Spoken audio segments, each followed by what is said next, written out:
प्रभु तेरी वाणी जीवन की रोटी, नैनों की ज्योति अंधेरा मिटाती।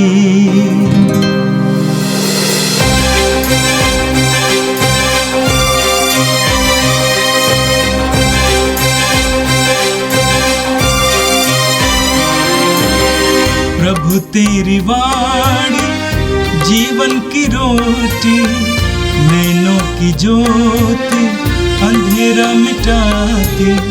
प्रभु तेरी वाणी जीवन की रोटी, नैनों की ज्योति अंधेरा मिटाती। वाणी वाणी वाणी वाणी वाणी पवित्र है, शाश्वत है, जीवन का मन्ना है। 28 अगस्त शनिवार। पहला पाठ थिस्सलुनीकियों के नाम संत पौलुस का पहला पत्र, अध्याय 4 पद संख्याएँ 9 से 11।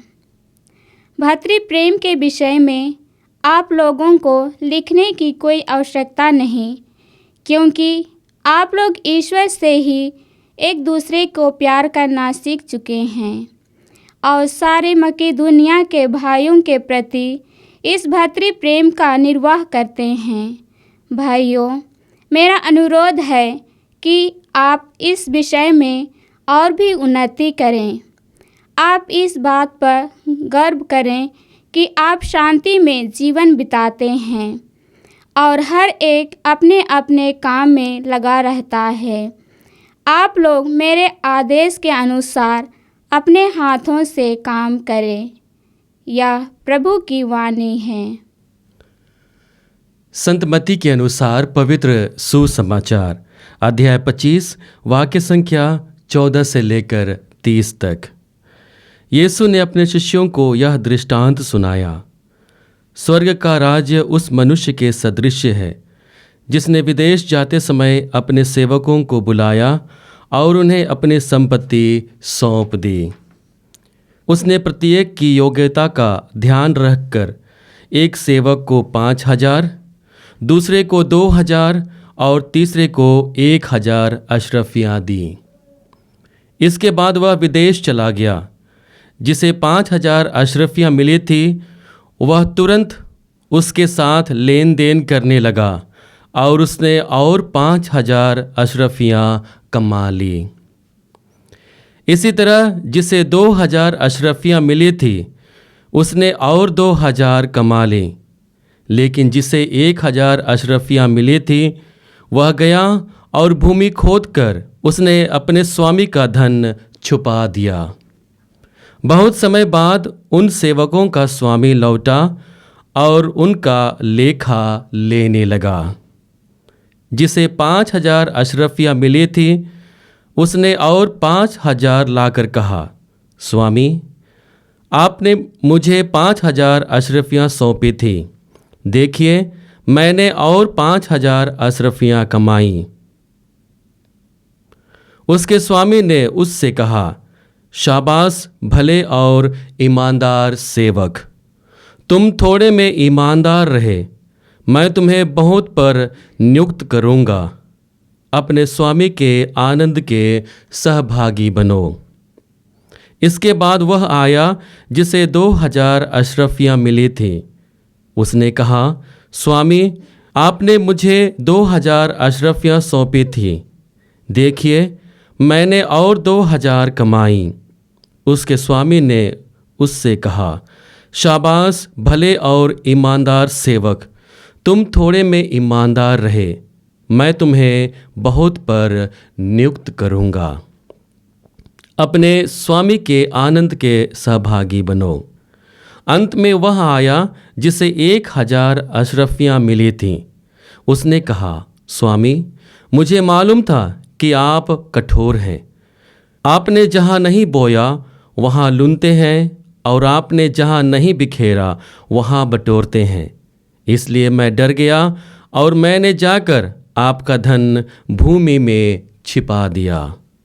देखिए, यह आपका है, इसे लौटाता हूँ। स्वामी ने उससे उत्तर दिया, दुष्ट और आलसी सेवक, तुझे मालूम था कि मैंने जहाँ नहीं बोया वहाँ लूनता हूँ, और मैंने जहाँ नहीं बिखेरा वहाँ बटोरता हूँ, तो तुझे मेरा धन महाजनों के यहाँ जमा करना चाहिए था। तब मैं लौटने पर उसे सूद के साथ वसूल कर लेता। इसलिए ये 1000 अशरफियाँ इससे ले लो, और जिसके पास 10,000 है उसी को दे दो, क्योंकि जिसके पास कुछ है उसी को और दिया जाएगा और उसके पास बहुत हो जाएगा। लेकिन जिसके पास कुछ नहीं है उससे वह भी ले लिया जाएगा जो उसके पास है। और इस निकम्मे सेवक को बाहर अंधकार में फेंक दो, वहाँ वे रोएंगे और दांत पीसते रहेंगे। यह प्रभु का पवित्र सुसमाचार है। ख्रिस्त प्रभु की जय। यीशु में मेरे प्रिय भाई और बहनों, हम लोगों ने सुना है जिसमें कहा गया है ईश्वर प्रेम है, प्रेम ही ईश्वर है। और इसका जीवंत उदाहरण आज के पहले पाठ में हम लोगों को संत पौलुस अपने पत्र के माध्यम से देते हैं। आज का पहला पाठ थिस्सलुनीकियों के नाम संत पौलुस के पहले पत्र से लिया गया है। अध्याय 4 वाक्य संख्या 19 से 11 के बीच का पाठ है, जिसमें संत पौलुस अपने लोगों से कहते हैं, आप लोग ईश्वर से ही एक दूसरे को प्यार करना सीख चुके हैं। मैं एक बार पुनः कहना चाहूँगा, आप लोग ईश्वर से ही एक दूसरे को प्यार करना सीख चुके हैं। ईश्वर के प्रेम को थिस्सलुनीकियों ने अपने जीवन में अनुभव किया, उसके प्यार को अपने सामाजिक जीवन में अनुभव किया। इसका परिणाम यह हुआ कि जो ईश्वर प्रेमी है, उसी ईश्वर के प्रेमी स्वभाव को लोग अपने जीवन में धारण करते हैं। उसी प्रेमी ईश्वर के प्रेम को अपने जीवन में लेकर आते हैं और उसी प्रेम से निहित एक अच्छा जीवन जीते हैं। और इसलिए संत पौलुस कहते हैं, भातृ प्रेम के विषय में आप लोगों को लिखने की कोई आवश्यकता नहीं है, क्योंकि आप लोग ईश्वर से ही एक दूसरे को प्यार करना सीख चुके हैं। संत पौलुस बारंबार भातृ प्रेम के विषय में कहते हैं और यह संबोधन उनके जीवन को परिवर्तन करने के लिए होता है। वो बारंबार कहते हैं कि ईश्वर प्रेम है और उस प्रेम के नाते हम लोगों को प्रेममय जीवन जीने की ज़रूरत है। और जब हम इस पत्र को पढ़ते हैं तो संत पौलुस पहले ही कहते हैं कि तुम लोगों को भातृ प्रेम के विषय में बतलाने की ज़रूरत नहीं है। क्यों नहीं है? क्योंकि प्रेमी ईश्वर के माध्यम से उन्होंने प्रेम करना सीख लिया था।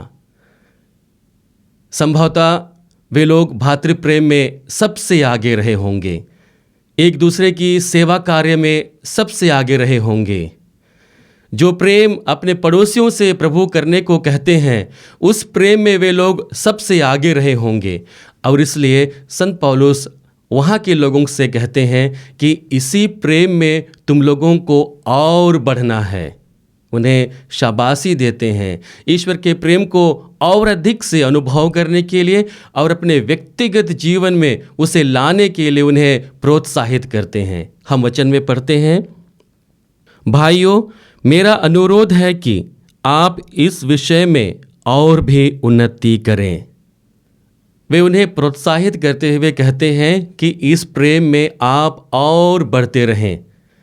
भातृ प्रेम का जीवन जीने से उनके जीवन में होने वाले परिवर्तन के बारे में भी संत पौलुस अपने पत्र में कहते हैं, आप इस बात पर गर्व करें कि आप शांति में जीवन बिताते हैं और हर एक अपने अपने काम में लगा रहता है। संभवतः जहाँ प्रेम होता है, जिस समाज में प्रेम का वास होता है, वहाँ पर शांति की स्थापना होती है। और इसी शांति को संत पौलुस उनके बीच में देखता है और उन्हें कहता है कि तुम्हारे बीच में शांति की स्थापना हो गई है। और शांति की स्थापना के साथ ही साथ वहाँ के लोगों को अपने दायित्वों के प्रति और जिम्मेदारियों के प्रति वफादारी का जीवन जीते हैं। जब समाज में शांति आती है, लोग प्रेम का जीवन जीने लगते हैं, तो सब कोई एक दूसरे का सम्मान करने लगते हैं, सभी अपने अपने कार्यों को करने लगते हैं। इसका परिणाम क्या होता है कि समाज में शांति की स्थापना होती है।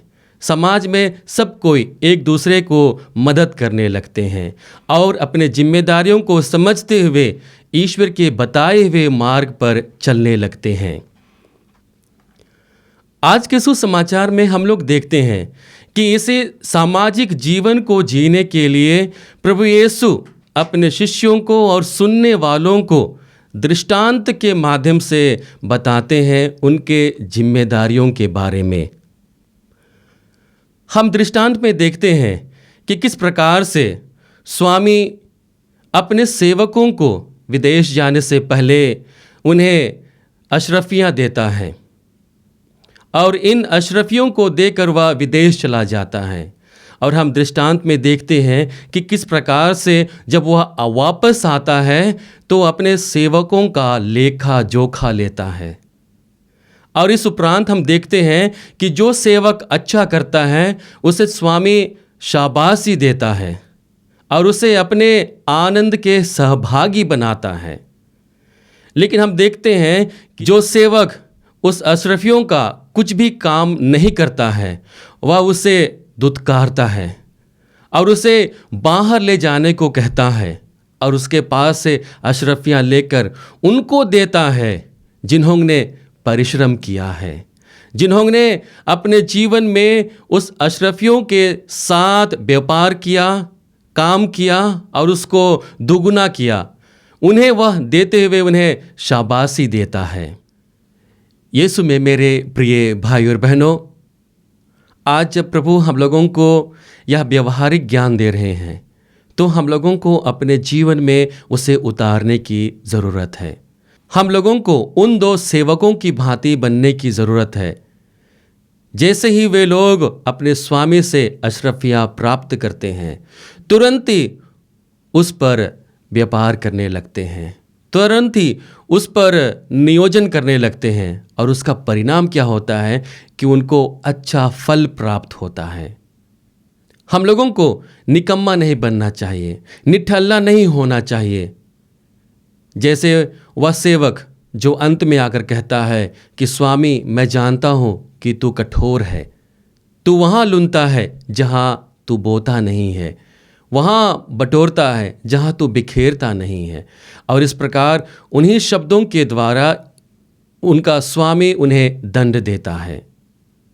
यीशु में मेरे प्रिय भाई और बहनों, आइए जब हम इस वचन पर मनन चिंतन कर रहे हैं, हम अपने जीवन में प्रेमी ईश्वर के प्रेम को अनुभव करें और ईश्वर द्वारा प्रदत्त सभी उपहारों को हम बखूबी से अपने दैनिक जीवन में उपयोग करते हुए अपने जीवन को सार्थक बनाएं। प्रभु इसमें हमारी मदद करें। आइए हम इसके लिए प्रभु से प्रार्थना करें। सर्वशक्तिमान ईश्वर, हम धन्यवाद देते हैं आज के सुंदर दिन के लिए। इस वचन को सुनने वाले हर एक भाई बहनों के जीवन के लिए प्रभु हम धन्यवाद देते हैं। प्रभु धन्यवाद देते हैं कि तू इस वचन के द्वारा हमारा स्पर्श कर रहा है, हमें जीवन जीने के लिए प्रेरित कर रहा है। प्रभु, जिस प्रकार से थिस्सलुनीके के लोग आपके प्रेम को अनुभव कर अपने जीवन में प्रेम को लेकर आते हैं, ठीक वैसा ही प्रभु हम अपने दैनिक जीवन में तेरे प्रेम का अनुभव करते हुए प्रेम के प्रति ईमानदारी का जीवन जी सकें अपनी जिम्मेदारियों को समझते हुए हम सेवा कार्य का भाव अपने जीवन में ला सके, भातृ प्रेम का भाव अपने समाज में, अपने देश में ला सके। प्रभु हमें बल दे कि हम सदैव कार्य करने के लिए उत्साहित रहें और जो भी उपहार आपके द्वारा प्राप्त है उसको हम प्रत्येक दिन अपने जीवन में उतार कर दुगुना चौगुना उस पर वृद्धि करते हुए तेरे स्वर्ग राज्य की ओर आगे बढ़ सके। हम यह प्रार्थना करते हैं हमारे प्रभु ख्रिस्त के द्वारा, आमीन। प्रभु तेरी वाणी जीवन की रोटी, नैनों की ज्योति अंधेरा मिटाती, वाणी